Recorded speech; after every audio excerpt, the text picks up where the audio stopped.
Good morning. Today is the solemnity of Saint Peter and Saint Paul, two fundamental pillars of the early church. In front of St. Peter's Basilica in Rome, there are two imposing statues of the apostles Peter and Paul, easily recognizable by their insignia, the keys in Peter's hands and the sword in Paul's.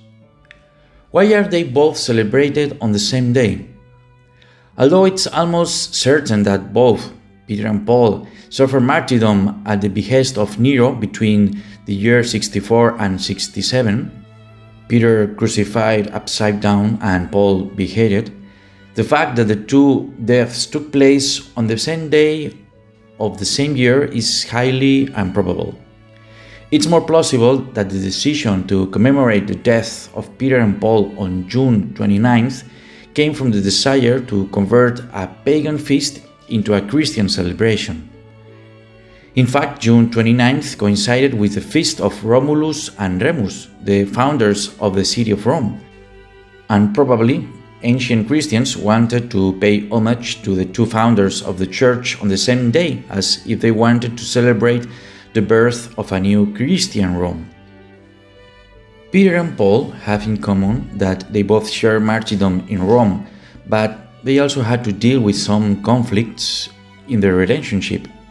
However, they teach us that the disagreements, even between people who seek and love the same thing, are normal, and these quarrels can be resolved without undermining mutual appreciation. The two were very different. Peter was a humble fisherman. Paul was a learned and erudite man and a member of the Pharisee synagogues. The vocation was also different, since Peter waited for Christ and Paul persecuted him. Peter was found doing his work, fishing. Paul was found persecuting Christians to imprison them. Peter was one of the 12 apostles. Paul was not a direct apostle of the Lord, but he had a living encounter with him on the road to Damascus. After Pentecost, Peter is especially dedicated to the evangelization of the Jews. Paul proclaims the gospel to the pagans. These differences of origin and personality perhaps also led them to have different theological visions and to quarrel publicly. One of the fiercest clashes recorded in the Bible is the one between Peter and Paul in the city of Antioch at the end of the year 48, when both met there for missionary purposes. The argument was so serious that centuries later, in order to conceal the scandal, Saint Jerome explained that it was a simulated fight, that they were pretending. But Saint Augustine pointed out that it was a real fight. What was the reason for that fight? St. Paul tells us in his letter to the Galatians. It all began in Antioch of Syria, 500 kilometers north of Jerusalem. Around the year 3540, a strange and original Christian community had been formed, since numerous pagans, which is non-Jews, had joined Christianism. Paul and Barnabas worked there as leaders of that community. At a certain point, the question arose whether it was mandatory for the new Christians to also comply with the laws of Moses. Did the Christians coming from paganism have to become Jews first in order to become then part of the church? Paul concluded that it wasn't necessary. Therefore, the Christians were authorized not to fulfill the Jewish precepts. The news of this new position in Antioch soon reached the mother church in Jerusalem, and its more conservative leaders took a dim view of what was happening. How come the Antiochians dared to abandon the law of Moses? That was equivalent to throwing away 1,000 years of tradition. So they sent some delegates to Antioch to see if the news coming from there were true.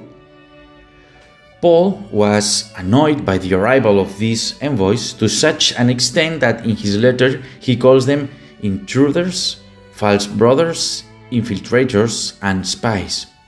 And division soon broke out in the community. While some accepted the envoys, others rejected them.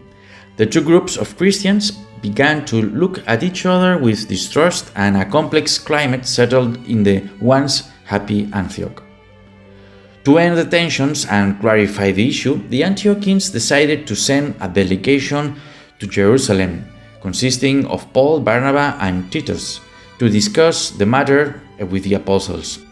We are in the year 48, more or less. There was an intense debate, but in the end, the leaders of the Mother Church accepted the opinion of the Antioch Church.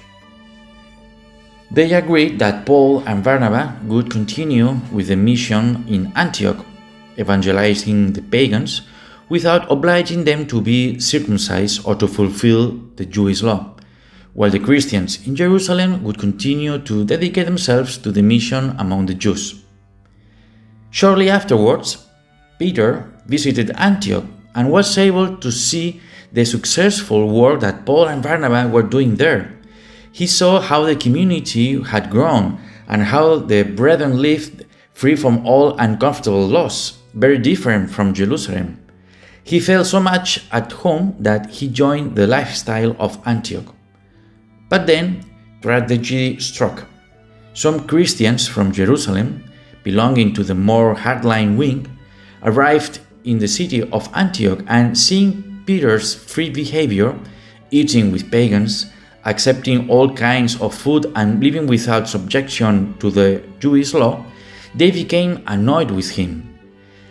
Then Peter decided to backtrack and again assume a stricter attitude, turning away from the pagan Christians and joining only with the Jewish Christians, thus breaking the unity of the church in Antioch. And this is where the famous quarrel between Peter and Paul took place. Paul, in front of everyone, called Peter hypocrite. Should we now celebrate two separated masses in Antioch? Should we have two different communities and hold two different meetings? For Paul, the truth of the gospel was at stake, that is, the equal rights for the pagans. Had this not already been decided in Jerusalem? To return to the previous practice was to take a step backwards. Peter didn't give in, and Paul realized that he was lost. He had nothing more to do in Antioch. The community itself accepted to return to Jewish practices. Then Paul, alone and defeated, annoyed with Peter, with Barnabas, and with the leaders of Jerusalem, and with the whole community, decided to leave and undertake a new mission far away among the pagans, where he could enforce the decision of the Assembly of Jerusalem without the interference of the most rigid. But time would prove Paul right, and his proposal to dispense with the law, which had been rejected, would later, at the Council of Jerusalem in the year 50, become a general norm of the Christian communities and would finally be imposed throughout the universal church. The quarrel between Peter and Paul leaves us with a great teaching in the church. It shows us that Peter was willing to debate, to dialogue, and confront Paul. He never considered Paul's position an error, even when he didn't share it. And thanks to that confrontation, it was possible to rethink, discuss, and examine one of the fundamental questions of the ancient Christian faith. The great message that these two pillars of Christianity leaves us is that the Church must learn to discuss and dialogue on all issues, even the most serious and compromising ones, even when it seems that the opposite position is mistaken. Because as Rabindranath Tagore said, if you close the door to all errors, you will end up leaving out the truth. God bless you.